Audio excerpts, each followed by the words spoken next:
Di hari ulang tahun putraku yang ke-6 tahun, ibu mertua datang hanya untuk melempar sebuah kado yang isinya surat hasil tes DNA, yang menyatakan bahwa putraku bukan anak kandung dari suamiku. Ibu mertua berteriak, "Lihat ini, anakmu itu anak haram. Kamu dan anakmu tidak berhak dapat harta warisan dari anakku." Saat itu suamiku hanya diam melihat hasil tes DNA yang dibawa oleh ibu mertuaku. Tapi 1 minggu kemudian, seorang pengacara dan seorang dokter datang ke rumahku. Apa yang mereka tunjukkan itu membuat mereka semua terdiam membeku. Karena ternyata, sebelum ceritanya dimulai, silahkan tulis di kolom komentar dari daerah mana saja teman-teman yang menonton cerita ini. Jangan lupa like dan subscribe agar channel ini bisa semakin berkembang dan bisa mempersembahkan cerita yang lebih menarik lagi. Suasana sore itu di kediaman keluarga besar mendiang Tuan Broto terasa begitu hangat dan penuh sukacita. Halaman belakang rumah yang luas telah disulap menjadi taman bermain kecil dengan dekorasi sederhana namun elegan untuk merayakan ulang tahun ke-6 Lucky. Balon-balon berwarna cerah terikat rapi di setiap sudut, melambai-lambai tertiup angin sore yang sejuk. Aroma kue bolu yang baru dipotong dan berbagai hidangan lezat menguar di udara, memancing selera para tamu undangan yang terdiri dari kerabat dekat dan teman-teman sekolah Lucky. Tawa riang anak-anak yang berlarian mengejar satu sama lain, menjadi musik latar yang paling indah bagi Dava dan Karina. Pasangan suami istri itu berdiri berdampingan di dekat meja kue, menatap putra semata wayang mereka yang sedang tertawa lepas saat membuka kado-kado kecil dari teman-temannya. Dava menatap wajah istrinya, Karina, dengan tatapan penuh kasih sayang. Wanita berhijab itu tampak begitu anggun dan tenang. Senyum lembut tidak pernah lepas dari bibir Karina saat ia menyapa setiap tamu yang datang memberikan selamat. Bagi Dava, Karina adalah anugerah terbesar dalam hidupnya. Kesabaran dan kelembutan hati Karina adalah penyeimbang bagi Dava yang terkadang harus menghadapi kerasnya dunia bisnis peninggalan ayahnya. Dava merangkul bahu Karina, menyalurkan rasa terima kasihnya tanpa kata-kata. Mereka berdua tahu betapa berartinya hari ini. 6 tahun lalu, kehadiran Lucky adalah mukjizat yang melengkapi pernikahan mereka, dan melihat Lucky tumbuh sehat serta cerdas adalah kebahagiaan yang tidak ternilai harganya. Tiba-tiba, suara deru mesin mobil mewah yang berhenti mendadak di depan gerbang utama memecah keharmonisan suasana pesta. Suara rem yang berdecit tajam membuat beberapa tamu menoleh ke arah pintu masuk dengan wajah bertanya-tanya. Tidak lama kemudian, suara langkah kaki sepatu hak tinggi yang beradu keras dengan lantai marmer terdengar mendekat. Sosok Ibu Windy muncul di ambang pintu penghubung antara ruang tengah dan halaman belakang. Wanita parubaya itu mengenakan pakaian yang sangat mencolok, berdiri dengan dagu terangkat tinggi dan tatapan mata yang tajam menyapu seluruh area pesta. Kehadirannya seketika membuat udara di sekitar terasa berat dan mencekam. Tawa anak-anak perlahan mereda, digantikan oleh bisik-bisik para tamu dewasa yang menyadari perubahan atmosfer yang drastis. Ibu Windy tidak datang dengan tangan kosong, namun ia juga tidak membawa kado mainan seperti tamu lainnya. Di tangan kanannya, ia mencengkeram sebuah amplop coklat besar dengan erat. Wajahnya tidak menunjukkan sedikitpun senyum layaknya seorang nenek yang menghadiri ulang tahun cucunya. Sebaliknya, wajah itu dipenuhi dengan kebencian yang seolah sudah lama ia pendam dan siap meledak hari ini. Tanpa mengucapkan salam atau basa-basi, Ibu Windy berjalan lurus membelah kerumunan tamu. Langkahnya tegas dan penuh intimidasi, mengarah tepat ke tempat Dava dan Karina berdiri. Karina yang menyadari kedatangan ibu mertuanya segera mencoba tersenyum dan melangkah maju untuk menyambut tangan wanita itu sebagai tanda hormat. Namun respon yang didapatkannya sangat mengejutkan semua orang. Dengan gerakan kasar, Ibu Windy melempar amplop coklat itu tepat ke arah wajah Karina. Ujung amplop yang tajam sempat menggores sedikit pipi Karina sebelum jatuh berserakan di atas meja kue. Karina terperanjat, tangannya refleks memegang pipinya yang terasa perih, sementara matanya membelalak kaget menatap ibu mertuanya. Dava yang melihat kejadian itu langsung melangkah maju, menempatkan tubuhnya di antara ibunya dan istrinya sebagai perisai.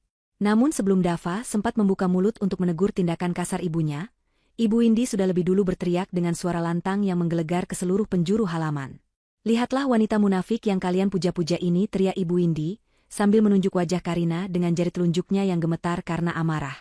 Di balik penampilan sucinya dan hijab yang ia kenakan, ternyata dia adalah wanita kotor yang telah menipu anakku selama bertahun-tahun.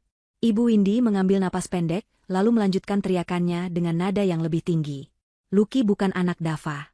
Bocah yang sedang kalian rayakan ulang tahunnya itu adalah anak haram hasil perselingkuhan Karina dengan laki-laki lain.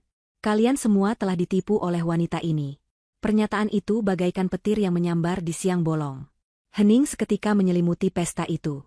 Para tamu terdiam mematung, seolah tidak percaya dengan apa yang baru saja mereka dengar. Karina merasakan kakinya lemas, air mata mulai menggenang di pelupuk matanya bukan karena rasa sakit fisik, melainkan karena fitnah kejam yang dilontarkan di depan umum. Ia menggelengkan kepalanya lemah, mencoba menyangkal tuduhan itu dengan suara yang tercekat di tenggorokan. Sementara itu, Lucky yang tidak mengerti apa arti kata-kata neneknya, berlari mendekat dan memeluk kaki Karina karena takut melihat neneknya yang sedang marah besar. Pemandangan itu justru membuat hati Dava semakin teriris. Dava dengan tangan gemetar menahan amarah, mengambil amplop coklat yang tergeletak di meja. Ia merobek segelnya dengan kasar dan menarik keluar beberapa lembar kertas yang ada di dalamnya. Itu adalah hasil tes DNA dari sebuah laboratorium. Dava membaca baris demi baris dengan cepat. Matanya menangkap kesimpulan yang tertera di halaman terakhir dengan huruf tebal yang menyatakan bahwa probabilitas hubungan biologis antara dirinya dan Lucky adalah 0%. Angka itu tercetak jelas, seolah mengejek keyakinannya selama ini. Ibu Windy tersenyum sinis melihat ekspresi Dava yang berubah tegang. Baca yang keras, Dava, desak Ibu Windy dengan nada penuh kemenangan. Biar semua orang di sini tahu siapa sebenarnya istri yang kau banggakan itu. Dia sudah menjebakmu untuk membesarkan anak orang lain. Dia hanya mengincar harta peninggalan ayahmu. Sadarlah Dava, kau sedang memelihara anak haram di rumah ini. Dava mengalihkan pandangannya dari kertas itu ke arah Lucky. Ia menatap mata putranya yang bulat dan jernih, mata yang sama yang selalu menatapnya dengan penuh kekaguman setiap kali Dava pulang kerja. Ia melihat cara Lucky memiringkan kepala saat bingung, sebuah kebiasaan yang sama persis dengan dirinya. Dava mengingat setiap momen selama 6 tahun ini, mulai dari memotong tali pusar Lucky, begadang saat Lucky demam tinggi, hingga mengajari Lucky naik sepeda tadi pagi. Ikatan batin yang ia rasakan bukanlah sesuatu yang bisa didefinisikan hanya dengan selembar kertas. Dava kemudian menatap Karina. Ia melihat ketulusan dan rasa sakit yang mendalam di mata istrinya. Dava tahu betul siapa Karina. Ia tahu kesetiaan istrinya bukanlah sebuah kepura-puraan. Dengan gerakan yang tenang namun penuh penekanan, Dava mengangkat kertas hasil tes DNA itu tinggi-tinggi. Semua mata tertuju padanya, menunggu apa yang akan dilakukan sang kepala keluarga.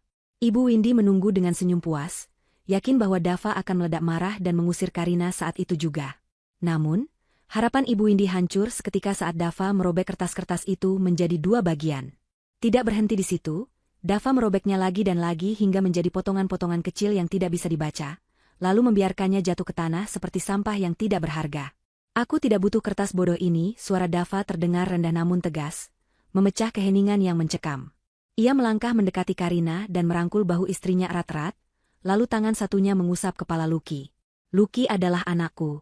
Aku yang mengumandangkan adzan di telinganya saat ia lahir. Aku yang merawatnya, mendidiknya, dan melihat pertumbuhannya setiap hari. Darah atau bukan, dia adalah jiwaku. Dan Karina adalah istriku, wanita paling terhormat yang aku kenal. Aku lebih percaya pada istriku dan hatiku sendiri daripada selembar kertas yang ibu bawa entah dari mana. Wajah Ibu Windy yang tadinya penuh kemenangan kini berubah menjadi merah padam karena murka. Ia tidak menyangka Dava akan sebodoh itu membela istrinya meski bukti sudah ada di depan mata. Para tamu undangan mulai berbisik lagi, namun kali ini nada mereka terdengar simpati pada Dava dan kagum akan ketegasannya. Ibu Windy merasa dipermalukan di depan orang banyak, di rumah yang ia anggap masih berada di bawah kekuasaannya. Rasa malunya berubah menjadi amarah yang meledak-ledak. Ia tidak bisa membiarkan Dava lolos begitu saja setelah menentangnya di depan umum. Kau benar-benar anak durhaka, Dava, teriak Ibu Windy dengan suara melengking. Kau lebih memilih perempuan penipu ini daripada ibumu sendiri. Kau buta. Cinta telah membuatmu buta dan bodoh. Baiklah, jika itu pilihanmu, maka jangan salahkan aku jika aku bertindak keras. Ibu Windy maju selangkah, matanya menatap Dava dengan ancaman yang nyata. Pertengkaran itu belum usai. Dava berdiri tegak, tidak sedikit pun gentar menghadapi amarah ibunya. Ia tahu bahwa keputusan yang ia ambil hari ini akan mengubah hidupnya selamanya. Namun melihat wajah takut Lucky dan air mata Karina, Dava semakin yakin bahwa ia berada di pihak yang benar. Ia siap menghadapi badai apapun asalkan ia bisa melindungi keluarga kecilnya dari racun kebencian yang ditebar oleh ibunya sendiri. Ketegangan di halaman belakang rumah mewah itu mencapai puncaknya. Potongan kertas hasil tes DNA yang berserakan di rumput, seolah menjadi saksi bisu perlawanan Dava terhadap otoritas ibunya. Ibu Windy mengatur napasnya yang memburu, dadanya naik turun menahan emosi yang meluap. Ia merasa diremehkan oleh anak yang selama ini ia anggap penurut. Selama bertahun-tahun setelah kematian Tuan Broto, Ibu Windy terbiasa memegang kendali atas segala keputusan di keluarga ini, termasuk kehidupan Dava. Penolakan Dava hari ini adalah sebuah pemberontakan yang tidak bisa ia toleransi. Ibu Windy menatap Dava dengan pandangan yang dingin dan penuh perhitungan. Ia tahu kelemahan Dava, atau setidaknya ia pikir ia tahu. Dava dibesarkan dalam kemewahan, tidak pernah merasakan hidup susah. Ibu Windy yakin, ancaman kemiskinan akan membuat Dava berlutut dan kembali patuh padanya. Dengan senyum sinis yang mengerikan, Ibu Windy mengeluarkan kartu as yang ia miliki. Suaranya tidak lagi berteriak, namun nadanya jauh lebih menakutkan karena penuh dengan kepastian yang kejam. Baiklah kalau kau bersikeras mengakui anak haram itu sebagai anakmu, ucap Ibu Windy pelan namun cukup keras untuk didengar oleh Karina dan Dava. Tapi ingat satu hal, Dava. Semua harta kekayaan ayahmu, perusahaan, rumah ini, tanah-tanah investasi, semuanya masih berada di bawah kuasa perwalianku sampai kau dianggap cukup layak atau sampai aku mati. Dan hari ini, kau telah membuktikan bahwa kau tidak layak. Kau lebih memilih membela perselingkuhan daripada menjaga kehormatan nama besar keluarga Broto. Karina mencengkeram lengan baju Dava dengan erat. Wajahnya pucat pasi. Ia mengerti betul apa arti ucapan ibu mertuanya. Ia tidak ingin Dava kehilangan segalanya hanya karena dirinya. Dalam hati kecilnya, Karina merasa sangat bersalah meskipun ia tahu ia tidak pernah melakukan apa yang dituduhkan. Ketakutan akan masa depan Lucky dan Dava membuatnya gemetar. Ia ingin membuka mulut, ingin memohon pada Ibu Windy untuk tidak menghukum Dava, tapi lidahnya keluh. Ibu Windy melanjutkan kalimatnya dengan jari telunjuk mengarah ke pintu gerbang. Jika kau tetap memilih wanita ini dan anak itu, maka detik ini juga, silakan angkat kaki dari rumah ini. Tinggalkan semua fasilitas yang kau nikmati. Mobil, kartu kredit, dan jabatanmu di perusahaan. Semuanya aku bekukan mulai hari ini. Jangan harap kau bisa membawa sepeser pun uang dari jerih payah ayahmu untuk memberi makan anak haram itu. Pilih sekarang, Dava. Ibumu dan hartamu, atau wanita penipu itu dan kemelaratan. Dava menatap ibunya dengan tatapan yang sulit diartikan. Ada rasa kecewa yang mendalam di matanya. Ia kecewa karena ibunya tega menggunakan harta peninggalan ayahnya sebagai senjata untuk memisahkan ia dari keluarganya. Dava teringat mendiang ayahnya, Tuan Broto, sosok yang bijaksana dan selalu mengajarkan bahwa kekayaan terbesar adalah keluarga yang rukun. Apa yang dilakukan Ibu Windy saat ini sangat bertentangan dengan prinsip ayahnya. Dava menarik napas panjang, lalu menghembuskannya perlahan, melepaskan beban keraguan yang mungkin sempat singgah. Karina berbisik lirih di sampingnya, suaranya bergetar menahan tangis. Mas, jangan lakukan ini. Jangan korbankan masa depanmu. Biar aku saja yang pergi. Aku bisa membawa Lucky. Kamu tetaplah di sini, turuti kata ibumu. Aku tidak mau kamu menderita karena aku. Dava menoleh cepat ke arah Karina, menggelengkan kepala dengan tegas. Tidak, Karina. Kita adalah satu paket. Pernikahan kita adalah janji di hadapan Tuhan, bukan sekadar kontrak bisnis yang bisa dibatalkan demi uang. Jika aku membiarkanmu pergi sendirian menanggung fitnah ini, aku gagal menjadi suami dan ayah. Harta bisa dicari, Bu Windy. Dava beralih menatap ibunya dengan sorot mata baja. Tapi harga diri dan kehormatan istri serta anakku tidak bisa dibeli dengan triliunan rupiah sekalipun. Jika syarat untuk menikmati harta ayah adalah dengan membuang anak kandungku sendiri, maka aku tidak sudi menerima warisan itu. Jawaban Dava membuat Ibu Windy ternganga sejenak sebelum wajahnya kembali mengeras. Bagus. Sangat bagus. Kalau begitu buktikan omong kosongmu itu. Kemas barang-barangmu sekarang. Hanya pakaian yang melekat di badan dan barang-barang pribadi yang tidak dibeli dengan uang perusahaan. Aku berikan waktu 1 jam sebelum penjaga mengusir kalian paksa. Tanpa membuang waktu untuk berdebat lagi, Dava menggandeng tangan Karina dan memberi isyarat pada Lucky untuk mengikuti mereka. Lucky yang sejak tadi ketakutan, hanya menurut sambil memegang erat ujung baju ibunya. Mereka masuk ke dalam rumah yang megah itu, rumah tempat Dava tumbuh besar, yang kini terasa begitu asing dan dingin. Para tamu undangan hanya bisa menatap punggung mereka dengan pandangan iba. Pesta ulang tahun yang seharusnya bahagia telah berubah menjadi tragedi keluarga. Di dalam kamar tidur utama yang luas, Dava mengeluarkan koper besar. Ia bergerak cepat dan efisien. Ia hanya memasukkan pakaian-pakaian sederhana milik mereka bertiga. Karina membantunya sambil terus menghapus air mata yang mengalir di pipinya. Ia memasukkan beberapa pasang baju Lucky, buku cerita kesukaan anaknya, dan perlengkapan sekolah. Dava melarang Karina membawa perhiasan atau tas-tas mewah pemberian ibunya dulu. Kita mulai dari nol, sayang. Kita bangun hidup kita dengan keringat kita sendiri, agar tidak ada satupun orang yang bisa mengungkitnya di masa depan, kata Dava menenangkan istrinya. Lucky duduk di tepi tempat tidur, memeluk boneka beruangnya. "Ayah, kita mau kemana? Kenapa nenek marah sekali? Apa Lucky nakal?" tanyanya dengan polos. Pertanyaan itu membuat hati Dava terasa diremas. Ia berlutut di depan Lucky, mensejajarkan tingginya dengan putranya. "Lucky anak baik, anak paling hebat. Nenek sedang sakit hati, jadi bicaranya kasar. Kita akan pergi berpetualang, Nak. Kita akan pindah ke rumah baru. Mungkin tidak sebesar ini, tapi di sana akan ada ayah, ibu, dan Lucky yang selalu bersama. Lucky mau kan ikut ayah berpetualang?" Dava berusaha tersenyum, menyembunyikan kekhawatiran tentang di mana mereka akan tidur malam ini.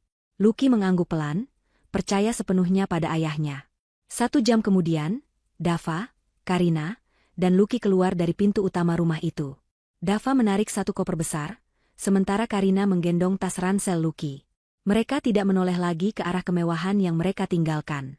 Mobil-mobil mewah berjejer di garasi, tapi Dava berjalan melewatinya begitu saja menuju gerbang. Mereka akan pergi dengan berjalan kaki sampai menemukan taksi atau kendaraan umum. Hujan rintik-rintik mulai turun, seolah langit ikut menangis mengiringi kepergian mereka. Ibu Windy berdiri di teras depan, bersedekap dada mengawasi kepergian mereka dengan tatapan penuh kebencian. "Pergilah," teriaknya menembus suara hujan. "Jangan pernah kembali lagi ke sini untuk mengemis. Rasakan bagaimana hidup di jalanan. Kau akan menyesal, Dava. Kau akan datang merangkak mencium kakiku minta ampun." Dava tidak menghentikan langkahnya. Ia merangkul bahu Karina di satu sisi dan menggandeng tangan Lucky di sisi lain, melindungi mereka dari rintik hujan. Ia terus berjalan menembus gerbang besi yang tinggi, meninggalkan kehidupan lamanya di belakang. Malam itu, Dava tidak hanya kehilangan rumah dan hartanya, tetapi ia juga memutus rantai kendali ibunya. Meski masa depan terlihat gelap dan tidak pasti, ada perasaan lega yang aneh menyelinap di hatinya. Ia bebas. Ia telah memilih jalan yang sulit, namun ia menjalaninya dengan kepala tegak bersama orang-orang yang paling ia cintai. Langkah kaki mereka menjauh di trotoar basah, di bawah lampu jalan yang remang-remang, memulai babak baru kehidupan yang penuh tantangan. Suara tetesan air hujan yang menghantam atap seng berkarat menjadi musik pengantar tidur baru bagi keluarga kecil Dava. Kontrakan petak yang mereka tempati sekarang sangat jauh berbeda dengan kemewahan rumah besar peninggalan Tuan Broto. Dindingnya bercat kusam dengan beberapa bagian yang mengelupas, lantainya hanya ubin semen biasa yang terasa dingin di malam hari, dan hanya ada satu kamar tidur sempit yang mereka gunakan bertiga. Tidak ada pendingin udara yang sejuk, hanya sebuah kipas angin tua yang berputar lambat dengan suara berderit setiap kali baling-balingnya berputar. Namun, di tengah segala keterbatasan itu, Dava merasakan kedamaian yang aneh, sebuah ketenangan batin yang tidak pernah ia rasakan saat masih hidup di bawah bayang-bayang aturan ibunya yang mengekang. Di sini, di ruang sempit ini, ia adalah raja bagi istana kecilnya sendiri, pelindung bagi istri dan anaknya tanpa ada campur tangan orang lain. Setiap pagi, sebelum matahari terbit sempurna, Dava sudah bangun. Ia tidak lagi mengenakan setelan jas mahal atau sepatu kulit mengkilap. Kini, ia mengenakan jaket tebal yang sudah mulai pudar warnanya dan celana jeans yang nyaman untuk bergerak. Karena akses keuangannya dibekukan total oleh Ibu Windy, Dava harus memutar otak untuk mencari nafkah. Ia tidak malu bekerja apa saja. Di pagi hari, ia membantu mengangkut barang-barang di pasar induk yang letaknya tidak jauh dari kontrakan, dan siangnya ia menjadi pengemudi ojek daring menggunakan sepeda motor bekas yang ia beli dengan sisa uang tunai di dompetnya saat meninggalkan rumah. Tubuhnya yang dulu terbiasa duduk di kursi empuk kantor kini mulai terbiasa dengan peluh dan debu jalanan. Otot-ototnya sering terasa nyeri saat malam tiba. Namun rasa lelah itu seketika lenyap begitu ia membuka pintu rumah dan disambut oleh senyum Karina dan pelukan hangat Lucky. Karina pun beradaptasi dengan luar biasa. Wanita yang dulu terbiasa memiliki asisten rumah tangga itu, kini mengerjakan semuanya sendiri dengan tangkas. Ia memasak makanan sederhana dari bahan-bahan murah yang dibeli di pasar, mencuci pakaian dengan tangan karena mereka belum mampu membeli mesin cuci, dan membersihkan rumah kecil mereka hingga terasa nyaman. Tidak pernah sekalipun Dava mendengar keluhan keluar dari bibir istrinya. Karina justru sering menyemangati Dava, memijat bahu suaminya yang kaku pulang kerja, dan meyakinkan bahwa rezeki sudah diatur oleh Tuhan.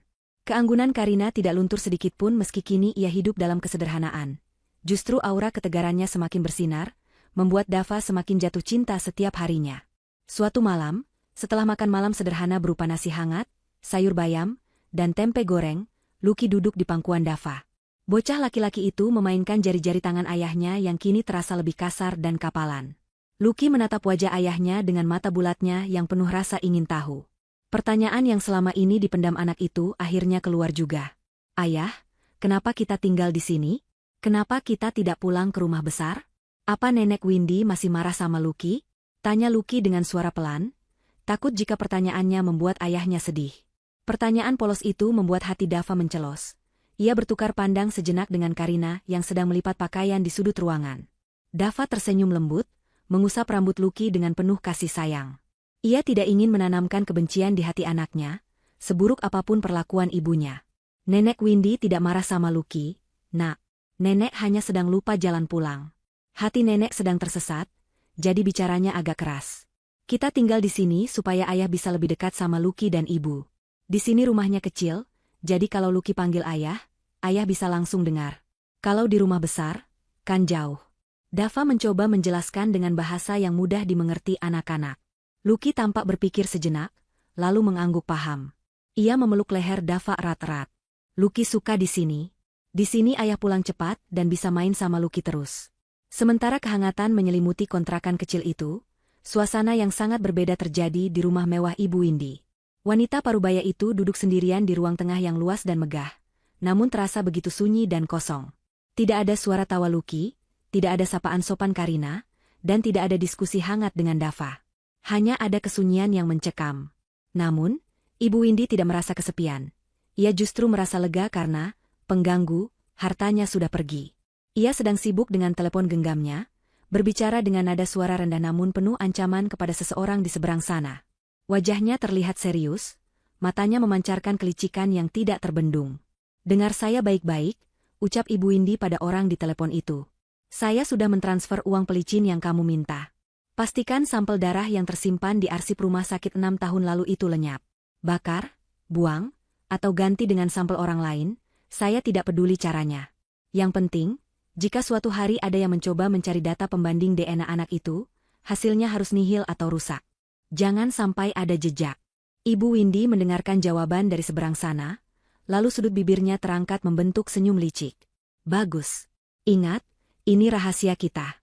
Kalau sampai bocor, bukan hanya karirmu yang tamat, tapi hidupmu juga akan saya buat susah." Ibu Windy memutus sambungan telepon dengan perasaan puas. Ia meletakkan ponselnya di meja kaca dengan kasar. Ia yakin rencananya sempurna. Dengan memusnahkan bukti biologis yang tersimpan di rumah sakit tempat Lucky lahir, Dava tidak akan pernah bisa membuktikan kebenaran secara medis. Tanpa bukti itu, Lucky akan selamanya dicap sebagai anak haram, dan hak waris bocah itu otomatis gugur. Ibu Windy berdiri, berjalan menuju jendela besar yang menghadap ke taman gelap. Ia merasa menang. Ia telah mengamankan kerajaan bisnis Tuan Broto sepenuhnya di bawah kendalinya, tanpa harus berbagi dengan cucu yang menurutnya akan menjadi ancaman bagi kekuasaannya di masa depan. Ketamakannya telah menutup mata hatinya, membuatnya rela menghancurkan darah dagingnya sendiri demi tumpukan harta yang tidak bisa ia bawa mati. Kehidupan Dava dan Karina yang mulai tertata perlahan kembali diuji. Kemiskinan bukanlah satu-satunya senjata yang digunakan Ibu Windy untuk menghancurkan mereka. Wanita itu tidak puas hanya melihat anaknya hidup susah. Ia ingin menghancurkan mental dan nama baik menantunya hingga ke akar-akarnya. Ibu Windy mulai melancarkan serangan keduanya, serangan yang jauh lebih menyakitkan karena menyerang kehormatan sosial. Ia memanfaatkan jaringan pertemanannya, grup arisan sosialita, hingga media sosial untuk menyebarkan narasi bohong tentang alasan Dava keluar dari rumah.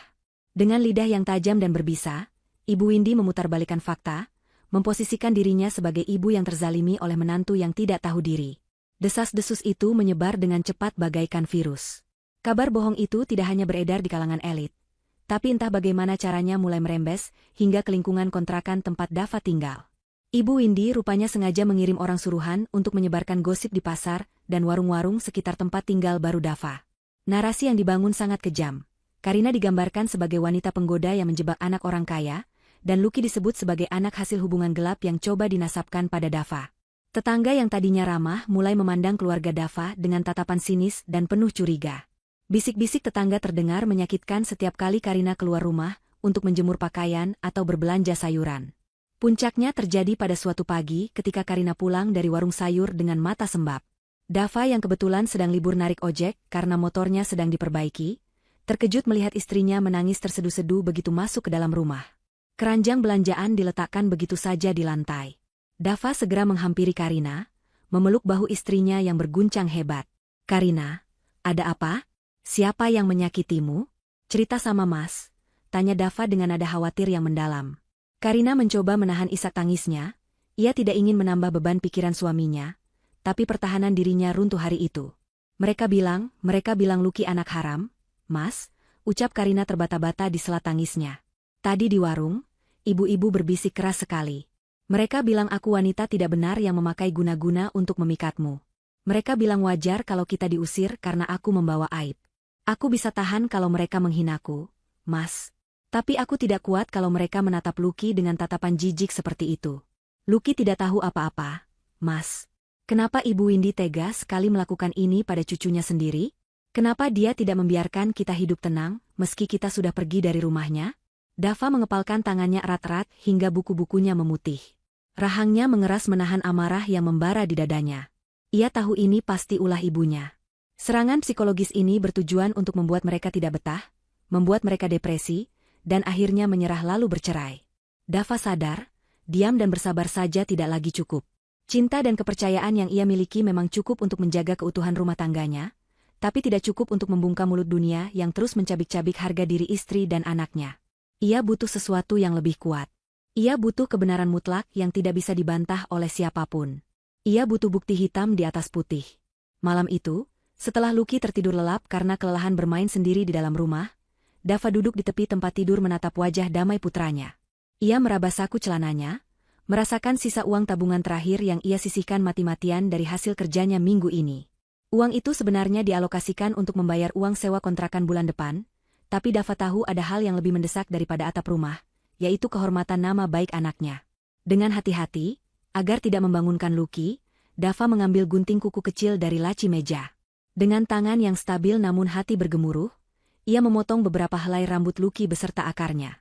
Ia juga mengambil kapas teliang, cotton bud, bersih dan mengusapkannya perlahan ke bagian dalam pipi Lucky untuk mengambil sampel air liur, melakukan prosedur yang pernah ia baca di internet tentang pengambilan sampel DNA mandiri. Dava kemudian melakukan hal yang sama pada dirinya sendiri. Ia mencabut beberapa helai rambutnya dan mengambil sampel air liurnya. Ia memasukkan sampel-sampel itu ke dalam kantong plastik klip terpisah yang sudah ia beri label nama dengan spidol permanen. Dava membungkus semuanya dengan rapi ke dalam amplop tebal. Ia menoleh ke arah Karina yang sedang sholat malam di sudut ruangan, berdoa dengan khusyuk memohon perlindungan Tuhan. Dava bersumpah dalam hati, ia akan menggunakan bukti ini untuk menampar balik semua fitnah yang dilontarkan ibunya. Ia tidak akan menggunakan laboratorium di kota ini, karena ia tahu kekuasaan dan uang ibunya bisa menjangkau dan memanipulasi hasil lab lokal seperti yang terjadi sebelumnya. Keesokan harinya, Dava berpamitan pada Karina dengan alasan mendapat pesanan ojek jarak jauh keluar kota. Padahal, tujuannya adalah pergi ke kota tetangga, menuju sebuah laboratorium independen ternama yang memiliki reputasi integritas tinggi dan berafiliasi dengan jaringan internasional. Dava memacu motor tuanya membelah jalanan antar kota selama berjam-jam, menahan panas dan debu. Tekadnya sekeras baja. Ia menyerahkan sampel itu langsung ke petugas laboratorium, membayar biaya tes yang cukup mahal dengan uang tabungan sewanya, dan meminta hasil yang paling akurat dan detail. Bersabarlah sedikit lagi, sayang, gumam Dava dalam hati saat perjalanan pulang, membayangkan wajah Karina dan Lucky. Kebenaran sedang berjalan menuju kita. Ibu Windy boleh punya uang dan kekuasaan untuk membeli kebohongan, tapi dia tidak akan pernah bisa mengubah apa yang mengalir di dalam darah kita. Dava tahu ini adalah pertaruhan terakhirnya. Jika hasil ini keluar, ia tidak hanya akan membungkam ibunya, tapi juga akan menyeret wanita itu untuk mempertanggungjawabkan perbuatannya di hadapan hukum dan keluarga besar. Perang yang sesungguhnya baru saja dimulai, dan kali ini Dava memegang senjata rahasia yang tidak diketahui oleh Ibu Windy. 1 minggu telah berlalu sejak Dava melakukan perjalanan nekat keluar kota untuk melakukan tes DNA mandiri. 7 hari itu terasa seperti 7 tahun bagi keluarga kecil yang tinggal di kontrakan sempit tersebut. Waktu seakan berjalan melambat, merayap menyiksa batin Dava yang sedang menunggu hasil kebenaran, sekaligus harus berjuang memikirkan bagaimana cara bertahan hidup esok hari. Uang tabungan yang seharusnya disetorkan untuk membayar uang sewa kontrakan bulan depan telah habis digunakan untuk membiayai tes laboratorium yang mahal itu. Dava sadar betul risiko yang ia ambil. Jika pemilik kontrakan datang menagih sebelum ia mendapatkan uang pengganti, mereka terancam diusir dan harus menggelandang di jalanan. Namun, Dava menyembunyikan kekhawatiran finansial itu rapat-rapat dari Karina. Ia tidak ingin senyum istrinya yang mulai kembali mekar itu layu lagi, karena ketakutan akan masa depan. Setiap hari, Dava bekerja lebih keras dari biasanya. Ia berangkat sebelum adzan subuh berkumandang, untuk membantu bongkar muat sayuran di pasar induk. Udara dingin yang menusuk tulang dan bau sampah pasar yang menyengat sudah menjadi kawan akrabnya. Siang harinya, ia narik ojek di bawah terik matahari yang membakar kulit, mengejar setoran demi membeli beras dan susu untuk Lucky. Tubuhnya yang dulu terawat kini mulai kurus dan kulitnya menghitam. Namun sorot matanya semakin tajam memancarkan tekad seorang ayah yang tidak mau kalah oleh keadaan. Di rumah, Karina pun tidak tinggal diam. Ia mulai menerima pesanan jahitan kecil-kecilan dari tetangga yang masih mau berinteraksi dengannya. Meski jumlahnya tidak seberapa, setidaknya bisa untuk membeli bumbu dapur. Sore itu, suasana di lingkungan kontrakan yang padat penduduk terlihat sedikit berbeda dari biasanya. Matahari sudah condong ke barat, menyisakan semburat jingga di langit yang mulai kelabu. Dava baru saja pulang, memarkirkan motor tuanya di depan teras sempit. Ia sedang melepas helm ketika menyadari tatapan para tetangga tidak tertuju padanya dengan sini seperti biasa, melainkan tertuju pada sebuah objek asing yang berhenti tepat di depan gang masuk kontrakan mereka.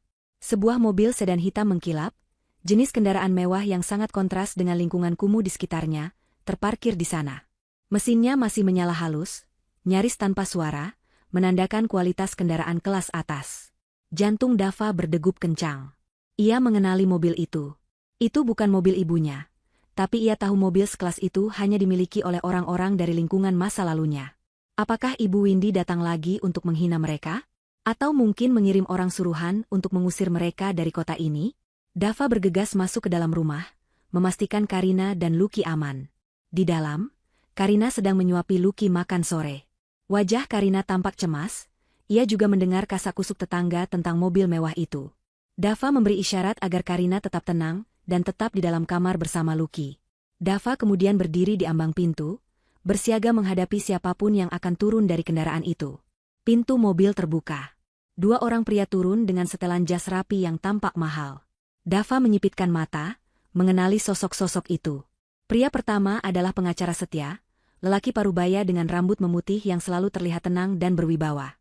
Beliau adalah orang kepercayaan mendiang Tuan Broto, ayah Dava, yang mengurus segala legalitas perusahaan keluarga. Di sebelahnya berdiri seorang pria yang lebih muda dengan kacamata bingkai tebal, Dr. Rian, seorang spesialis forensik yang dulu pernah bekerja sama dengan rumah sakit milik keluarga untuk keperluan audit medis. Kehadiran mereka berdua di tempat kumuh ini adalah sebuah anomali besar. Dava melangkah keluar, wajahnya kaku dan penuh kewaspadaan. Ia tidak menyambut mereka dengan senyum.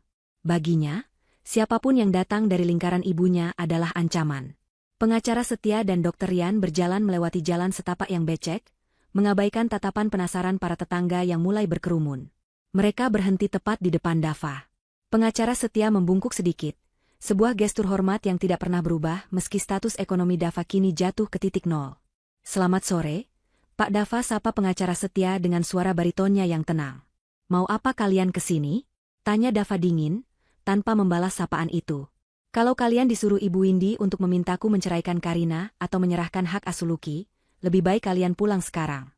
Aku tidak punya waktu untuk mendengarkan omong kosong itu lagi. Silakan sampaikan pada Ibu Windy, aku sudah bahagia dengan hidupku yang sekarang." Pengacara setia tersenyum tipis, senyum yang penuh pengertian. Ia bertukar pandang sejenak dengan Dr. Rian sebelum kembali menatap Dava. "Kami datang bukan atas perintah Ibu Windy, Pak Dava. Justru sebaliknya, kedatangan kami ke sini mungkin adalah hal yang paling tidak diinginkan oleh beliau saat ini. Kami datang untuk menjalankan amanat almarhum ayah Bapak, Tuan Broto." Dava mengerutkan kening. "Ayah? Ayah sudah meninggal bertahun-tahun yang lalu. Apa hubungannya dengan situasi ini?" Dr. Rian maju selangkah, membuka tas kerja kulit yang ia bawa dan mengeluarkan sebuah map berwarna biru tua dengan segel emas. Di sana tertera lambang firma hukum keluarga. "Begini Pak Dava," jelas Dr. Rian dengan nada profesional. "Keributan yang terjadi di pesta ulang tahun Lucky minggu lalu, di mana Ibu Windy secara terbuka meragukan garis keturunan Lucky dan membawa hasil tes DNA yang kontroversial, telah memicu sebuah mekanisme otomatis dalam wasiat Tuan Broto. Mekanisme itu disebut protokol kejujuran." Dava terdiam, mencoba mencerna istilah asing itu. Ia tahu ayahnya adalah orang yang sangat teliti dan visioner, tapi ia tidak pernah mendengar tentang protokol ini sebelumnya. Pengacara setia melanjutkan penjelasan rekannya. Tuan Broto sudah memprediksi kemungkinan adanya sengketa warisan yang melibatkan keraguan terhadap garis keturunan di masa depan. Beliau meninggalkan instruksi yang sangat spesifik. Jika ada anggota keluarga inti yang meragukan status biologis pewarisnya secara terbuka, maka firma hukum kami diwajibkan untuk turun tangan melakukan verifikasi independen yang tidak bisa diganggu-gugat oleh siapapun, termasuk oleh Ibu Indi sebagai wali amanat saat ini. Jadi maksud kalian? Kalian ingin melakukan tes DNA ulang? Potong Dava. Ia teringat hasil tes mandiri yang ia lakukan di luar kota. Hasil itu belum keluar, dan sekarang orang-orang ini datang menawarkan hal yang sama. Namun, bisakah ia mempercayai mereka? Bukankah mereka juga digaji dari uang perusahaan yang kini dikuasai ibunya? Bukan hanya ingin, Pak Dava. Kami sudah melakukannya, jawab Dr. Rian mengejutkan Dava. Sebagai bagian dari protokol, kami memiliki akses ke bank data medis keluarga yang tersimpan sangat rahasia. Kami juga telah mengambil langkah-langkah investigasi forensik, tanpa sepengetahuan Ibu Indi selama 1 minggu ini. Dan hasilnya sudah ada di tangan kami. Dava menatap map biru di tangan Dr. Rian dengan jantung berdegup kencang. Apakah ini jebakan? Atau ini jalan keluar? Karina, yang sedari tadi mengintip dari balik tirai jendela, memberanikan diri keluar sambil menggendong Lucky. Ia berdiri di samping suaminya, mencari perlindungan sekaligus memberikan kekuatan. Pengacara setia menatap Karina dan Lucky dengan pandangan lembut, lalu kembali fokus pada Dava. Pak Dava, Bu Karina, ucap pengacara setia dengan nada yang lebih serius. Kami mengundang kalian untuk datang ke rumah utama besok pagi jam 10 tepat. Ibu Indi sudah kami beritahu dan beliau wajib hadir. Di sana, di hadapan semua pihak, kami akan membuka segel map ini dan membacakan fakta yang sebenarnya. Ini adalah satu-satunya cara untuk membersihkan nama baik Bu Karina dan mengembalikan hak Lucky yang sempat dirampas. Kami mohon, datanglah. Jangan biarkan kebohongan menang karena ketidakhadiran kebenaran. Dava menatap mata tua pengacara setia. Di sana, ia tidak melihat kelicikan. Ia melihat loyalitas seorang abdi yang setia pada tuannya yang sudah tiada. Dava teringat betapa ayahnya sangat mempercayai setia semasa hidup. Mungkin, inilah pertolongan Tuhan yang ia dan Karina doakan setiap malam. Mungkin arwah ayahnya sedang bekerja dari alam sana untuk melindungi cucunya. Dava menoleh pada Karina, meminta persetujuan lewat tatapan mata. Karina mengangguk pelan namun mantap, menyiratkan keberanian untuk menghadapi fitnah itu sekali lagi demi nama baik anaknya. Baiklah, jawab Dava tegas. Kami akan datang. Tapi ingat, jika ini ternyata hanya permainan busuk lainnya untuk mempermalukan istriku, aku tidak akan segan-segan menghancurkan seisi rumah itu dengan tanganku sendiri. Pengacara setia mengangguk hormat. Saya pertaruhkan karir dan nyawa saya, Pak Dava. Besok, keadilan akan ditegakkan. Setelah memberikan undangan resmi, kedua pria itu pamit undur diri. Mobil sedan hitam itu perlahan meninggalkan gang sempit, membawa pergi tamu tak diundang namun meninggalkan harapan baru yang menyala terang. Malam itu, Dava dan Karina tidak bisa tidur nyenyak. Mereka menghabiskan malam dengan berdoa dan mempersiapkan mental, karena besok mereka akan kembali masuk ke kandang singa, bukan sebagai korban yang terusir, melainkan sebagai penuntut keadilan yang sah. Pagi itu langit cerah, seolah alam semesta merestui langkah Dava dan keluarganya. Mereka tidak datang dengan mobil mewah seperti dulu, melainkan dengan taksi online sederhana yang berhenti tepat di depan gerbang megah kediaman keluarga Broto. Dava mengenakan kemeja putih bersih yang disetrika rapi oleh Karina, celana bahan hitam, dan sepatu yang sudah dipir semir mengkilap. Karina mengenakan gamis berwarna biru muda yang lembut dengan hijab senada. Wajahnya tampak tenang meski tangannya yang dingin menggenggam erat lengan Dava.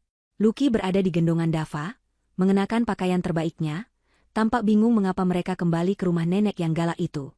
Penjaga keamanan yang biasanya hormat pada Dava tampak ragu-ragu saat membukakan gerbang, namun kehadiran mobil pengacara setia yang masuk beriringan membuat penjaga itu akhirnya membiarkan mereka masuk. Dava melangkah masuk ke halaman rumah masa kecilnya dengan perasaan campur aduk. Ada rasa rindu pada kenangan bersama ayahnya di taman depan, namun rasa muak mendominasi saat ia melihat sosok Ibu Indi yang sudah berdiri di ambang pintu utama dengan tangan bersedekap. Mereka dipersilakan masuk ke ruang tamu utama. Ruangan itu sangat luas dengan langit-langit tinggi dan lampu gantung kristal yang mewah. Di tengah ruangan, sebuah meja panjang telah disiapkan. Di salah satu ujungnya, Ibu Indi duduk bak ratu di singgasananya, wajahnya angkuh dan penuh percaya diri. Ia menatap Dava dan Karina dengan pandangan merendahkan, seolah melihat kotoran yang masuk ke istananya. Di sisi lain ruangan, pengacara setia dan Dr. Rian sedang sibuk menyiapkan sebuah proyektor dan layar putih portabel. Suasana hening namun tegang, seperti udara yang dipadati mesiu siap ledak. Dava dan Karina duduk di sofa yang berhadapan langsung dengan Ibu Indi. Dava mendudukkan Lucky di antara mereka, melindunginya. Ibu Indi mendengus keras, memecah keheningan. Wah, lihat siapa yang datang. Anak durhaka dan wanita penipu yang sudah diusir, kini kembali lagi mengemis. Apa hidup di jalanan terlalu berat untuk kalian? Sudah kuduga, mental kalian itu mental pengemis. Kalau mau minta maaf, bersujudlah di kakiku sekarang, mungkin aku akan pertimbangkan untuk memberi kalian uang receh. Dava menatap ibunya dengan tatapan datar, tidak terpancing emosi seperti sebelumnya. Simpan kesombonganmu, Bu. Kami di sini karena undangan pengacara setia, bukan untuk meminta uangmu. Kami di sini untuk mengambil kembali nama baik istriku yang ibu injak-injak. Ibu Windy tertawa renyah, tawa yang terdengar sumbang di telinga. Nama baik? Wanita seperti dia tidak punya nama baik. Dava. Tes DNA minggu lalu sudah membuktikan semuanya. Anak itu anak haram. Titik. Mau apa lagi kalian? Mau memanipulasi data? Jangan mimpi. Pengacara setia berdehem keras, menghentikan perdebatan itu. Ia berdiri tegak di samping layar proyektor. Mohon perhatiannya. Sesuai amanat pasal 12 ayat 4 dalam wasiat Tuan Broto tentang protokol kejujuran, hari ini kami akan mempresentasikan hasil investigasi forensik dan genetik yang valid dan legal. Saya minta semua pihak menahan diri sampai presentasi selesai. Dr. Rian, silakan. Dr. Rian menyalakan proyektor. Layar putih itu kini menampilkan sebuah dokumen digital yang dipindai. Itu adalah surat hasil laboratorium yang dibawa Ibu Windy minggu lalu. Dr. Rian menunjuk angka-angka di layar dengan pena laser. Ini adalah hasil tes yang ditunjukkan Ibu Windy pada pesta ulang tahun Lucky. Kami telah melakukan audit terhadap laboratorium yang mengeluarkan surat ini. Dan kami menemukan fakta menarik. Layar berganti menampilkan rekaman CCTV yang buram namun cukup jelas. Terlihat seseorang yang sangat mirip dengan asisten pribadi Ibu Windy, sedang menyerahkan amplop tebal kepada seorang petugas lab di area parkir. Ibu Windy tersentak kaget. Wajahnya mulai memucat. Matanya liar menatap layar itu. Dr. Rian melanjutkan dengan suara tenang namun mematikan. Ada transaksi mencurigakan dan permintaan khusus untuk memalsukan sampel darah Lucky dengan sampel darah orang lain yang acak. Dengan kata lain, hasil tes yang menyatakan Lucky bukan anak Dava adalah palsu dan cacat hukum. Bohong. Teriak Ibu Windy, ia berdiri dan menggebrak meja. Itu rekayasa. Kalian bersekongkol menjatuhkanku. Mana buktinya kalau anak itu benar anak Dava? Sampel di rumah sakit sudah hilang. Aku tahu itu. Ibu Windy keceplosan, lalu buru-buru menutup mulutnya. Dava menangkap slip lidah itu dengan cepat. Matanya menyipit tajam. Oh, jadi ibu tahu sampel di rumah sakit hilang? Atau ibu yang menghilangkannya? Tanya Dava dengan nada menekan. Dr. Rian tersenyum tipis. Benar, sampel darah tali pusar Lucky di arsip rumah sakit memang ditemukan rusak karena kecelakaan penyimpanan baru-baru ini. Namun, Ibu Windy melupakan satu hal. Tuan Broto, semasa hidupnya, secara diam-diam menyimpan sampel biologis setiap cucu yang lahir di bank data genetik luar negeri yang tidak bisa diakses oleh siapapun kecuali tim hukum firma kami. Beliau melakukan itu sebagai asuransi masa depan. Ditambah lagi, Pak Dava sendiri minggu lalu telah mengirimkan sampel baru ke laboratorium independen yang memiliki integritas tinggi. Layar proyektor berganti lagi. Kali ini menampilkan dua dokumen hasil tes DNA yang berbeda, satu dari bank data luar negeri Tuan Broto, dan satu lagi dari tes mandiri yang dilakukan Dava. Kedua dokumen itu ditampilkan berdampingan. Dr. Rian membacakan hasilnya dengan lantang. Berdasarkan sampel biologis yang diautentikasi dari bank data Tuan Broto, dan dikonfirmasi ulang dengan sampel terbaru dari Pak Dava, hasilnya adalah sebagai berikut. Probabilitas keayahan Dava Adhitama terhadap Lucky Pratama adalah 99,9998%. Ruangan itu hening seketika. Angka 99,99998% terpampang besar di layar, seolah menjadi hakim yang mengetuk palu kebenaran. Karina menutup mulutnya dengan kedua tangan, air matanya tumpah ruah, namun kali ini adalah air mata kelegaan yang luar biasa. Beban berat yang menghimpit dadanya selama seminggu ini terangkat seketika. Dava memeluk istrinya erat, mencium puncak kepala Karina berkali-kali. Ia kemudian beralih memeluk Lucky yang duduk diam, mengamati gambar-gambar di layar. Dr. Rian melanjutkan, Lucky adalah anak kandung biologis Dava. Tidak ada keraguan sedikit pun. Secara medis, hukum, dan agama, Lucky adalah pewaris sah garis keturunan keluarga ini. Tuduhan perselingkuhan yang dialamatkan kepada Ibu Karina adalah fitnah yang tidak berdasar dan terbantahkan sepenuhnya oleh sains. Dava menatap Ibu Windy dengan tatapan kemenangan yang getir. Lihat, Bu, darah tidak pernah berdusta. Ibu bisa menyuap orang, ibu bisa membuang arsip rumah sakit, tapi ibu tidak bisa mengubah fakta bahwa Lucky adalah cucu kandung ibu. Kenapa ibu tega sekali? Apa salah Lucky pada ibu sampai ibu ingin membuangnya? Ibu Windy terduduk lemas di kursinya. Rencananya hancur berantakan. Ia tidak menyangka Tuan Broto masih bisa melawannya dari balik kubur dengan wasiat rahasia itu. Wajahnya yang tadi angkuh kini terlihat bingung dan panik, mencari-cari alasan untuk membela diri. Tapi, mungkin alatnya salah. Atau mungkin Dava juga bukan anakku. Racau Ibu Windy asal bicara karena panik, mencoba mengalihkan isu. Mendengar ucapan itu, pengacara setia tiba-tiba mengangkat tangannya, meminta interupsi. Wajahnya berubah menjadi sangat serius, jauh lebih serius daripada sebelumnya. Ia mematikan proyektor sejenak, membuat ruangan menjadi sedikit redup. Ia menatap Ibu Windy dengan tatapan yang tajam dan menusuk. Menarik sekali Ibu Windy mengatakan hal itu, ucap pengacara setia pelan namun penuh arti. Karena sebenarnya, tugas kami hari ini belum selesai. Protokol kejujuran tidak hanya mensyaratkan tes validasi untuk pewaris termuda, Lucky, tetapi juga validasi genetik vertikal ke atas untuk memastikan alur warisan yang murni sesuai keinginan Tuan Broto. Maksud Bapak apa? Tanya Dava bingung. Masalahnya sudah selesai kan? Lucky terbukti anakku. Pengacara setia menggeleng pelan. Belum, Pak Dava. Karena Ibu Windy bersikeras meributkan soal kemurnian darah dan asal-usul, maka kami juga diwajibkan oleh protokol untuk melakukan tes DNA pembanding antara Pak Dava dengan orang tua Pak Dava. Kami sudah mengambil sampel DNA Ibu Windy dari gelas yang Ibu gunakan saat pertemuan terakhir di kantor kami, dan mencocokkannya dengan DNA Pak Dava. Ibu Windy yang tadinya panik, kini membeku total. Wajahnya berubah seputih kertas.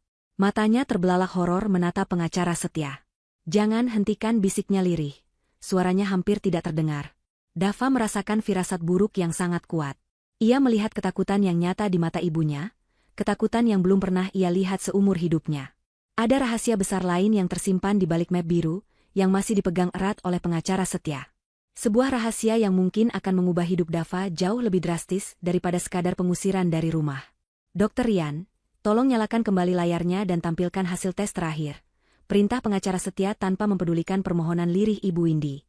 Sudah saatnya semua kebenaran terungkap tuntas di ruangan ini. Layar proyektor kembali menyala, menampilkan grafik DNA baru yang lebih rumit. Dava menatap layar itu, mencoba membaca kesimpulannya, tanpa menyadari bahwa detik-detik berikutnya akan menghancurkan seluruh fondasi identitas yang ia yakini selama 30 tahun hidupnya. Cahaya putih dari layar proyektor yang menembus keremangan ruang tamu utama itu, seakan menjadi satu-satunya sumber penerangan bagi nasib keluarga Dava yang sedang dipertaruhkan. Grafik dan angka-angka statistik yang ditampilkan oleh Dr. Rian masih terpampang jelas, menegaskan fakta yang tidak terbantahkan bahwa Lucky adalah darah daging Dava. Namun, atmosfer di ruangan itu bukannya mencair, melainkan semakin memadat dan mencekam seiring dengan ucapan pengacara setia tentang validasi genetik vertikal. Dava masih memeluk Lucky dengan protektif, sementara tangan kirinya menggenggam tangan Karina yang terasa dingin dan berkeringat. Kemenangan kecil yang baru saja mereka raih atas status Lucky terasa belum lengkap, karena adanya bayang-bayang rahasia besar yang siap menimpa mereka. Ibu Windy, yang tadinya masih sempat berteriak menyangkal, kini terlihat seperti patung lilin yang hampir meleleh. Wajahnya pucat pasi, matanya liar bergerak ke sana kemari mencari celah untuk melarikan diri dari kenyataan yang sedang digelar di hadapannya. Keringat dingin mulai bercucuran di pelipisnya, merusak riasan tebal yang selama ini menjadi topeng kewibawaannya. Ia tahu betul apa yang akan ditampilkan selanjutnya. Sebuah rahasia kelam yang telah ia kubur rapat-rapat selama puluhan tahun, sebuah kebohongan yang menjadi fondasi dari seluruh kuasa dan harta yang ia nikmati saat ini. Dr. Rian, dengan gerakan tenang yang sangat kontras dengan ketegangan di ruangan itu, menekan tombol pada laptopnya untuk mengganti slide presentasi. Grafik baru muncul di layar. Kali ini, grafik tersebut membandingkan profil DNA antara dua subjek, Dava Adhitama dan Windy Hartati. Garis-garis berwarna pada grafik tersebut terlihat sangat berbeda, tidak menunjukkan pola keselarasan yang seharusnya ada antara seorang ibu dan anak kandungnya. Di bagian bawah grafik, tertulis sebuah kesimpulan dengan huruf kapital berwarna merah yang sangat mencolok, non-maternal match, tidak ada kecocokan ibu. Mohon perhatikan baik-baik, suara Dr. Rian memecah kesunyian, terdengar bergema di langit-langit ruangan yang tinggi. Grafik ini menunjukkan analisis mitokondria yang diturunkan langsung dari ibu ke anak. Jika Ibu Windy adalah ibu kandung Pak Dava, maka pola ini harus identik 100%. Namun, fakta ilmiah di layar ini menunjukkan sebaliknya. Tingkat kecocokan genetik antara Ibu Windy dan Pak Dava adalah 0% dalam konteks hubungan ibu dan anak. Dava terhenyak, punggungnya menegang kaku. Ia menatap layar itu dengan mulut sedikit terbuka, otaknya bekerja keras memproses informasi yang seolah tidak masuk akal. Ia menoleh perlahan ke arah Ibu Windy, wanita yang telah membesarkannya, wanita yang ia panggil, Ibu, sejak ia pertama kali bisa bicara, wanita yang meski galak dan otoriter, tetap ia hormati sebagai orang yang melahirkannya. Apa maksudnya ini? Tanya Dava dengan suara serak, nyaris berbisik. Bagaimana mungkin tidak ada kecocokan? Ibu. Ibu yang melahirkanku. Kan? Ibu yang menyusuiku. Kan? Ibu Windy tidak menjawab. Bibirnya gemetar hebat, namun tidak ada suara yang keluar. Ia menundukkan kepalanya dalam-dalam, tidak berani membalas tatapan mata Dava yang penuh dengan kebingungan dan luka. Pengacara setia melangkah maju, mengambil alih penjelasan. Ia membuka map biru yang sejak tadi ia pegang, mengeluarkan sebuah dokumen tua yang kertasnya sudah mulai menguning dimakan usia. Itu adalah salinan akta kelahiran, namun terlihat berbeda dengan akta yang selama ini disimpan Dava di brankas pribadinya. Pak Dava, ucap pengacara setia lembut namun tegas. Ini adalah kenyataan pahit yang harus Bapak terima. Ibu Windy bukanlah ibu kandung Bapak. Beliau tidak pernah melahirkan Bapak. Akta kelahiran yang Bapak pegang selama ini adalah hasil manipulasi data yang dilakukan 30 tahun lalu. Dokumen asli yang saya pegang ini menunjukkan fakta yang sebenarnya. Dava merasakan dunianya berputar.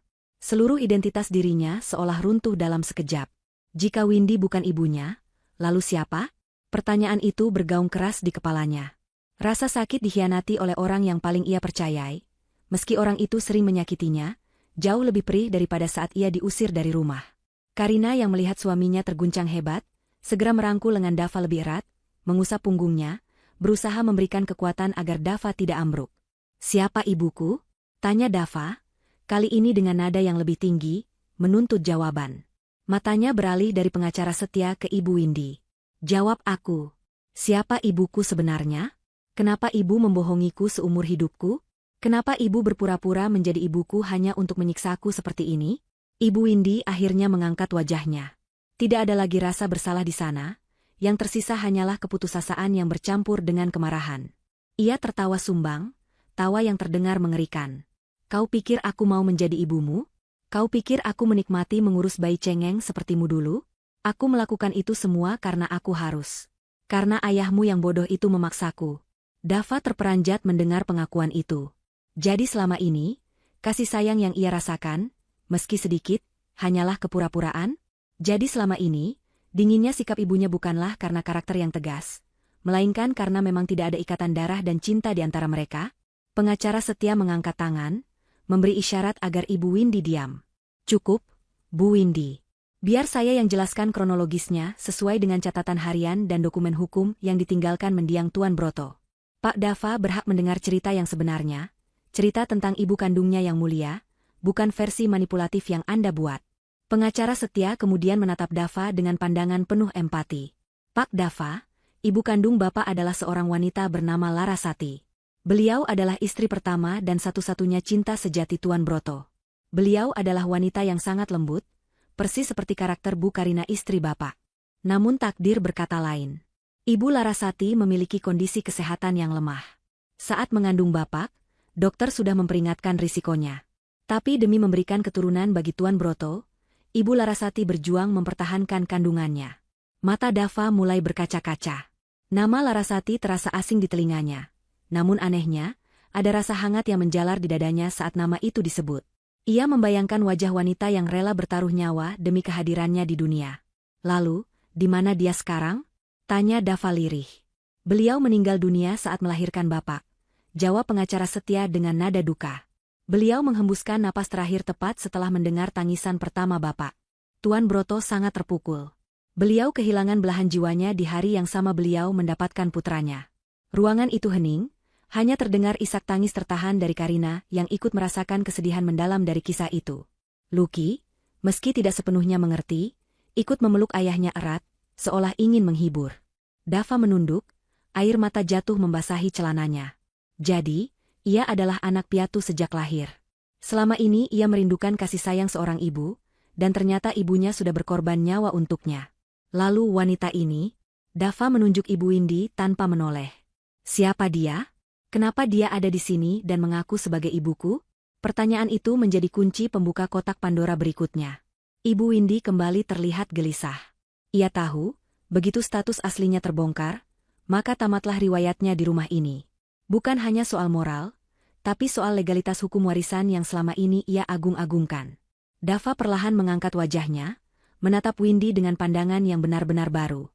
Bukan lagi pandangan seorang anak pada ibunya, melainkan pandangan seorang pria pada orang asing yang telah mencuri hidupnya. Pengacara setia membalik halaman dokumen di tangannya, bersiap membacakan babak selanjutnya dari drama keluarga yang menyedihkan ini. Kebenaran tentang siapa sebenarnya Windy Hartati dan bagaimana ia bisa masuk ke dalam keluarga Broto adalah kisah tentang ambisi, kelicikan, dan kesempatan dalam kesempitan yang dimanfaatkan dengan sangat kejam. Dan pengungkapan ini akan menjadi pukulan telak yang menghancurkan pertahanan terakhir Ibu Windy. Pengacara setia mengambil napas panjang sebelum memulai penjelasannya. Ia tahu bahwa kata-kata yang akan ia ucapkan selanjutnya akan mengubah persepsi Dava terhadap masa lalunya selamanya. Ia berjalan perlahan mendekati meja tempat Ibu Windy duduk, meletakkan salinan dokumen kepegawaian lama di hadapan wanita itu. 32 tahun yang lalu, mulai pengacara setia dengan suara naratif yang kuat, Windy Hartati bukanlah nyonya besar di rumah ini. Dia adalah seorang kepala perawat di rumah sakit tempat Ibu Larasati dirawat. Dia adalah orang yang ditugaskan khusus untuk merawat bayi Dava yang baru lahir dan prematur, serta mendampingi Tuan Broto yang sedang berduka hebat. Dava mendengarkan dengan seksama, setiap kata terasa seperti kepingan puzzle yang akhirnya menemukan tempatnya. Jadi, Windy adalah perawatnya. Itu menjelaskan mengapa tidak ada kemiripan fisik sedikitpun antara dirinya dan Windy. Dava memiliki mata dan struktur wajah ayahnya, namun sifat lembutnya mungkin warisan dari Larasati, ibunya yang sebenarnya. Saat itu, Tuan Broto berada dalam kondisi mental yang sangat rapuh. Lanjut setia. Beliau butuh sosok ibu untuk bayi Dava. Windy melihat peluang ini. Dengan memanfaatkan kedukaannya, Windy mendekati Tuan Broto, menawarkan diri bukan hanya sebagai pengasuh, tapi sebagai figur ibu pengganti. Tuan Broto, demi kebaikan bapak yang masih bayi, akhirnya menikahi Windy secara siri awalnya, lalu diresmikan secara negara setahun kemudian. Tapi itu belum bagian terburuknya, sambung Dr. Rian, ikut menimpali. Yang membuat ini menjadi kejahatan adalah apa yang dilakukan Windy setelah menikah. Dia memalsukan akta kelahiran baru. Dia menyuap petugas catatan sipil saat itu untuk menghapus nama Larasati dan menggantinya dengan nama Windy Hartati sebagai ibu kandung. Tujuannya satu, agar statusnya di mata hukum menjadi mutlak dan dia bisa mengklaim hak asuh penuh serta hak waris jika Tuan Broto meninggal. Dava menatap Windy dengan rasa jijik yang mulai tumbuh. Jadi, semua ini demi harta? Ibu memalsukan identitasku, menghapus jejak ibu kandungku yang sudah meninggal, hanya supaya ibu bisa menguasai kekayaan ayah? Ibu Windy tiba-tiba berdiri, membanting tas tangannya ke meja. Ya, memangnya kenapa? Teriaknya histeris, topengnya hancur sepenuhnya. Kau pikir mudah mengurus anak orang lain? Kau pikir mudah hidup di bawah bayang-bayang Larasati yang selalu dipuja-puja ayahmu meski sudah jadi mayat? Ayahmu tidak pernah mencintaiku, Dava. Dia hanya menganggapku pengasuh yang kebetulan tidur di kamarnya. Ibu Windy melangkah mendekati Dava, matanya nyalang penuh kemarahan. Aku butuh jaminan masa depan. Aku sudah mengorbankan masa mudaku untuk mengurusmu, mengganti popokmu, menyuapimu, sementara ayahmu sibuk dengan bisnisnya. Aku berhak atas semua harta ini sebagai kompensasi. Dan kau hanyalah alat bagiku. Selama kau patuh, selama kau menjadi anak manis yang bisa kukendalikan, aku membiarkanmu hidup enak. Tapi saat kau mulai membangkang, saat kau membawa perempuan kampung ini dan melahirkan cucu sialan itu, kau menjadi ancaman. Karina tersentak mendengar sebutan kasar itu pada anaknya. Ia mendekap Lucky lebih erat. Dava berdiri, menatap Windy dengan tatapan dingin yang menusuk. Ancaman? Tanya Dava. Kenapa anakku menjadi ancaman bagimu? Pengacara setia menjawab pertanyaan itu. Karena wasiat Tuan Broto sangat spesifik, Pak Dava. Tuan Broto sebenarnya sudah mulai curiga pada gelagat Windy di tahun-tahun terakhir hidupnya. Beliau menyadari bahwa Windy semakin obsesif dengan harta. Karena itu, Tuan Broto membuat wasiat rahasia yang kita sebut protokol kejujuran tadi.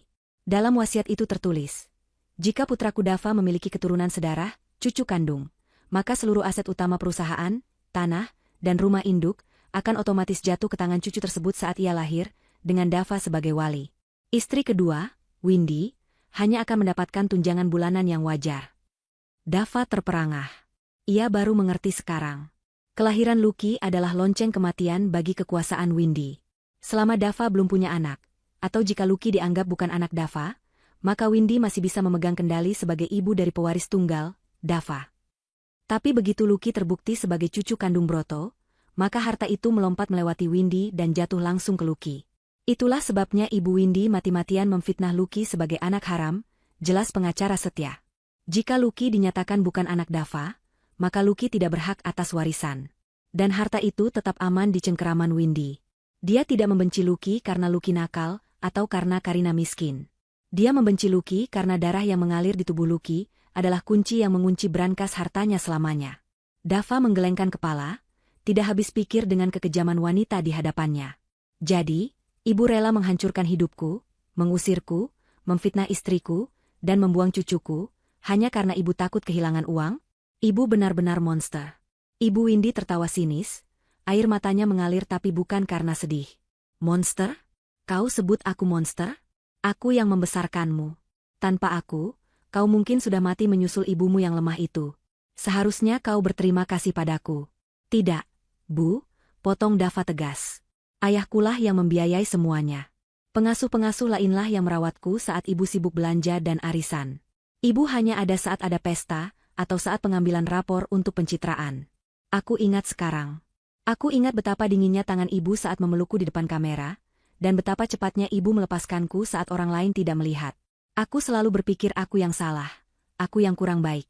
Ternyata, memang tidak pernah ada cinta di sana. Dava melangkah mundur, kembali ke sisi Karina dan Lucky. Ia merasa lelah, sangat lelah, tapi juga sangat lega. Beban untuk menjadi anak berbakti pada Windy kini hilang tak berbekas. Ia tidak berhutang apapun pada wanita ini. Ikatan darah yang selama ini diklaim Windy ternyata palsu, dan ikatan emosional yang seharusnya ada ternyata hanya manipulasi. Pengacara setia menutup map biru itu dengan suara, "Buk," yang tegas. Berdasarkan fakta-fakta ini, pemalsuan identitas, upaya penggelapan warisan dengan memalsukan tes DNA, dan pelanggaran klausul pernikahan, maka posisi Ibu Windy sebagai wali amanat dinyatakan gugur demi hukum saat ini juga. Wajah Ibu Windy berubah horor. Gugur? Apa maksudmu gugur? Kau tidak bisa mengusirku. Ini rumahku. Aku nyonya di sini. Bukan, Bu, sela Dr. Rian. Ini rumah Tuan Broto. Dan sekarang, rumah ini milik Lucky, dengan Pak Dava sebagai walinya. Anda hanyalah tamu yang sudah terlalu lama menumpang dan berbuat onar. Windy menatap sekeliling ruangan dengan panik. Ia melihat tatapan Dava yang sudah tertutup rapat, tatapan Karina yang penuh iba namun tegas, dan tatapan polos Lucky yang tidak mengerti mengapa neneknya terlihat seperti orang gila. Ia sadar, ia telah kalah. Senjata makan tuan. Tes DNA yang ia gunakan untuk menyerang Karina, justru berbalik menjadi pedang yang memenggal leher kekuasaannya sendiri.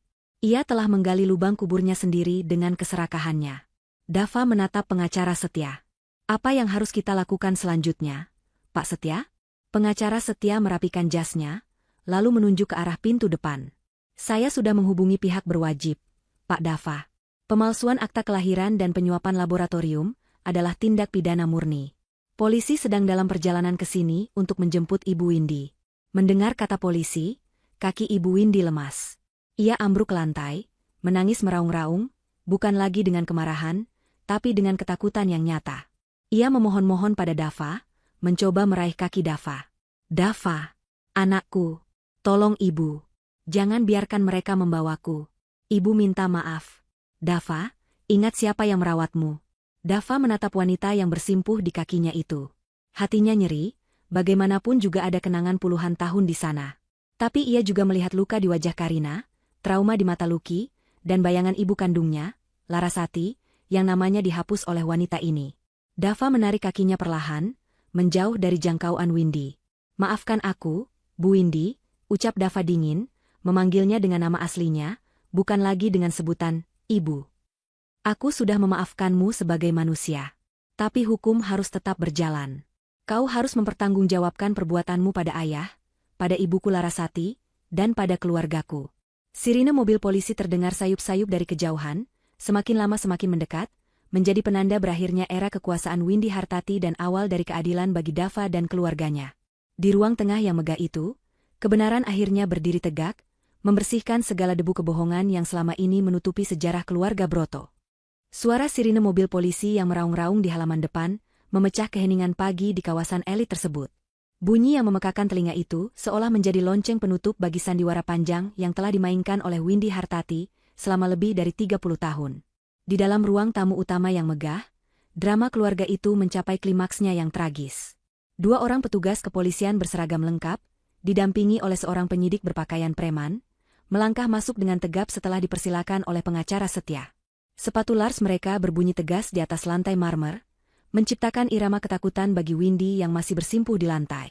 Wajah Windy yang tadinya penuh dengan kepanikan kini berubah menjadi topeng keputusasaan yang mengerikan. Saat melihat borgol perak mengkilap di pinggang salah satu petugas, insting bertahan hidupnya mengambil alih akal sehatnya. Ia bangkit dengan sempoyongan, mencoba mundur menjauhi petugas, menabrak meja hias hingga vas bunga kristal mahal jatuh dan pecah berkeping-keping. Pecahan kristal itu berserakan di lantai, sama seperti hancurnya reputasi dan kehidupan yang telah ia bangun dengan kebohongan. "Jangan sentuh aku.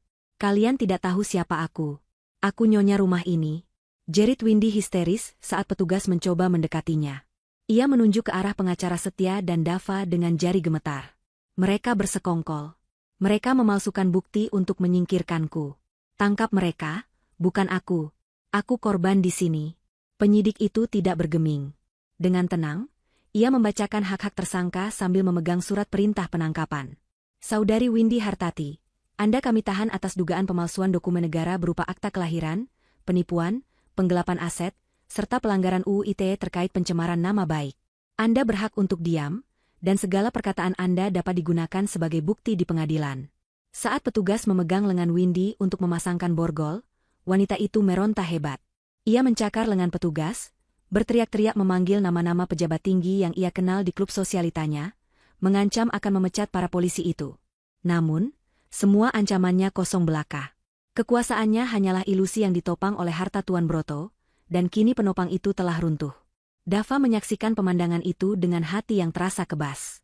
Tidak ada rasa senang melihat wanita yang membesarkannya diperlakukan seperti kriminal, namun ia juga tahu bahwa ini adalah konsekuensi mutlak dari kejahatan yang tidak bisa dimaafkan. Di tengah pergulatan itu, Windy menatap Dava untuk terakhir kalinya sebelum digiring keluar. Tatapan itu bukan tatapan memohon lagi, melainkan tatapan penuh racun kebencian. "Kau puas, Dava? Kau puas melihat ibumu diseret seperti binatang?" teriak Windy dengan suara parau. "Ingat kata-kataku. Tanpa aku, kau tidak akan menjadi apa-apa. Kau hanya anak piatu yang menyedihkan." Dava membalas tatapan itu dengan ketenangan yang luar biasa. Ia tidak lagi melihat sosok ibu yang ia takuti dan hormati. Ia hanya melihat seorang wanita asing yang tersesat dalam keserakahannya sendiri. "Ibu benar, aku memang anak piatu," jawab Dava pelan namun terdengar jelas di tengah teriakan Windy. "Tapi aku tidak menyedihkan. Aku punya istri yang setia, anak yang kusayangi, dan ayah yang telah melindungiku bahkan setelah kematiannya. Justru ibulah yang menyedihkan, Bu Windy. Ibu punya segalanya, tapi ibu tidak punya hati. Dan sekarang, ibu tidak punya siapa-siapa." Kata-kata Dava menohok Windy tepat di ulu hati. Petugas akhirnya berhasil menggiring Windy keluar dari pintu utama. Di halaman, para tetangga kompleks yang penasaran sudah berkumpul di balik pagar. Mereka berbisik-bisik, merekam kejadian itu dengan ponsel mereka. Windy Hartati, sosialita yang dikenal angkuh dan selalu memamerkan kekayaannya, kini diseret masuk ke dalam mobil polisi dengan tangan terborgol dan rambut acak-acakan. Rasa malu yang ia terima jauh lebih menyakitkan daripada hukuman penjara manapun. Ia menutupi wajahnya dengan tangan, menghindari sorot kamera tetangga yang dulu sering ia rendahkan. Setelah mobil polisi berlalu membawa Windy, suasana di dalam rumah besar itu perlahan menjadi tenang. Keheningan yang tertinggal terasa berbeda. Bukan lagi keheningan yang mencekam dan dingin seperti saat Windy berkuasa, melainkan keheningan yang kosong namun melegakan, seperti udara bersih setelah badai besar berlalu. Pengacara Setia menghembuskan napas panjang, merapikan berkas-berkas di mejanya. Ia menatap Dava dengan senyum bangga. "Sudah selesai, Pak Dava. Bagian tersulit sudah terlewati," ucap pengacara Setia. Karina, yang sedari tadi mendekap Lucky agar tidak melihat adegan penangkapan itu terlalu jelas, kini mendekati suaminya. Ia mengusap lengan Dava lembut. "Mas, kamu baik-baik saja?" Dava menoleh, menatap mata istrinya yang teduh. Ia mengangguk pelan, meski ada air mata yang menggenang di sudut matanya. Ia menyapukan pandangannya ke seluruh penjuru ruangan. Foto-foto besar Windy yang terpajang di dinding, lukisan diri Windy yang mendominasi ruang tengah, semua itu kini terasa asing. Dava menyadari betapa selama ini ia hidup dalam sebuah panggung sandiwara.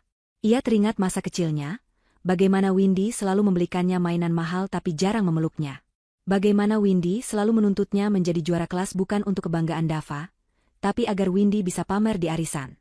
Semua, kasih sayang, itu ternyata memiliki label harga. Motif jahat Windy kini tergambar jelas dalam benak Dava. Wanita itu tidak pernah menginginkan anak. Ia hanya menginginkan aset, bernama anak untuk mengamankan posisinya sebagai istri sah Tuan Broto. Dan ketika Dava tumbuh dewasa dan memiliki Lucky, seorang pewaris darah murni, Windy merasa terancam. Ia takut Dava dan Lucky akan menyadari hak mereka yang sebenarnya. Itulah sebabnya Windy berusaha sekuat tenaga memisahkan Dava dari Karina, dan berusaha membuang Lucky. Ketakutan akan kemiskinan dan kehilangan status sosial telah mengubah Windy menjadi monster yang tega memakan anaknya sendiri. Dava berjalan menuju jendela, menatap ke arah gerbang tempat mobil polisi tadi menghilang. Ia bergumam lirih, seolah berbicara pada angin, "Terima kasih, Ayah. Terima kasih sudah menjaga kami lewat wasiatmu. Maafkan Dava baru tahu kebenarannya sekarang." Dava berjanji akan menjaga Lucky, cucu kandung ayah, sebaik mungkin. Dava tidak akan membiarkan keserakahan merusak keluarga ini lagi. Pengacara setia mendekat, menyerahkan sebuah kunci emas kuno kepada Dava. Ini adalah kunci ruang kerja pribadi Tuan Broto yang selama ini dikunci rapat oleh Windy dan dilarang dimasuki siapapun. Saya rasa, sekarang saatnya Bapak masuk ke sana. Di sana ada banyak kenangan tentang Ibu Larasati yang diselamatkan oleh Tuan Broto sebelum Windy bisa membuangnya. Dava menerima kunci itu dengan tangan gemetar. Ini adalah awal dari perjalanan barunya. Perjalanan untuk mengenal siapa dirinya yang sebenarnya, mengenal ibu kandungnya, dan membangun kembali puing-puing keluarga yang sempat dihancurkan oleh kebohongan. Karma telah tunai dibayar. Windy mendapatkan sel penjaranya, dan Dava mendapatkan kembali kebebasannya. 3 bulan telah berlalu sejak peristiwa penangkapan Windy Hartati. Musim hujan telah berganti menjadi musim kemarau yang cerah, seolah alam turut merayakan perubahan nasib keluarga Dava. Rumah besar peninggalan Tuan Broto kini tidak lagi terasa suram dan kaku. Perubahan besar telah terjadi, bukan hanya pada struktur kepemilikan, tetapi juga pada jiwa rumah tersebut. Foto-foto besar Windy yang narsis telah diturunkan dan diganti dengan lukisan pemandangan yang menenangkan serta kaligrafi indah pilihan Karina. Tirai-tirai tebal yang dulu menghalangi cahaya matahari telah diganti dengan tirai yang lebih terang dan ringan, membiarkan sinar matahari pagi leluasa masuk menghangatkan setiap sudut ruangan. Pagi itu, aroma masakan lezat menguar dari dapur, bukan masakan koki sewaan, melainkan masakan Karina sendiri. Ia bersikeras ingin memasak untuk keluarganya, menjadikan dapur sebagai jantung rumah yang sesungguhnya. Dava duduk di meja makan, membaca koran pagi sambil menyeruput kopi hangat. Headline kecil di halaman hukum koran itu memuat berita tentang vonis pengadilan Windy Hartati.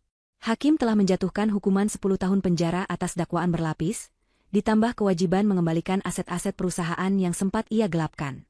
Tidak ada keringanan hukuman, karena Windy tidak menunjukkan penyesalan sedikitpun selama persidangan. Keadilan telah ditegakkan dengan sempurna. Lucky berlari menuruni tangga dengan seragam sekolahnya yang rapi, tas ransel tersandang di punggungnya.